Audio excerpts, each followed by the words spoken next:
আপনি কি রাস্পবেরি পাই ব্যবহার করেন? আপনি কি ওতে অ্যান্ড্রয়েড 11 ইনস্টল করতে চান? আপনি যদি একজন ডেভেলপার হন আর অ্যান্ড্রয়েড 11 নিয়ে আগ্রহী হয়ে থাকেন এবং অবশ্যই আপনার কাছে যদি একটি রাস্পবেরি পাই থাকে, তাহলে আপনার জন্য একটি সুখবর আছে। এক্সডিআরও প্রবীণ সদস্য ম্যাক্সওয়েনের থেকে খবর এসেছে OmniROM নিয়ে এসেছে অ্যান্ড্রয়েড 11 এর লেটেস্ট আনঅফিসিয়াল রম এবং এটি খুব সহজেই রাস্পবেরি পাইতে ইনস্টল করা যাবে। স্ক্রিনকাস্ট, ওয়াইফাই, হটস্পট, হার্ডওয়্যার নিয়ন্ত্রিত ভিডিও পরিবেশনার মতো কিছু ফিচারের সাপোর্ট হয়তো এখন পাওয়া যাবে না, কিন্তু বাকি সব জিনিস একই থাকবে। প্রথম অ্যান্ড্রয়েড 11 এর রম হিসাবে এই অনেক। রাস্পিবিয়ান ওএস, যেটি রাস্পবেরি পাই এর অফিসিয়াল অপারেটিং সিস্টেম, সেটি একটি ডেবিয়ান ও বেসর লিনাক্স অপারেটিং সিস্টেম। এবং আপনি জানলে আশ্চর্য হবেন, রাস্পবেরি পাইতে অ্যান্ড্রয়েডের জন্য কোনো রকমের লো লেভেল প্রোগ্রামের অফিসিয়াল সাপোর্ট দেয়নি কোম্পানি। তার মানে এই যে রম তৈরি হয়েছে সেটির জন্য ডেভেলপারকে সব কিছু শুরু থেকে শুরু করতে হয়েছে।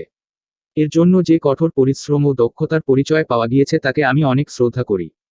খুব সহজেই আপনি এটি মেমোরি কার্ড কিংবা পেনড্রাইভের সাহায্যে ইনস্টল করতে পারবেন এবং গ্যাপস প্যাকেজের সাহায্যে সমস্ত সাপ্তাহিক মাসিক আপডেটও পাবেন। বিস্তারিত জানতে এই আর্টিকেলটি পড়ুন।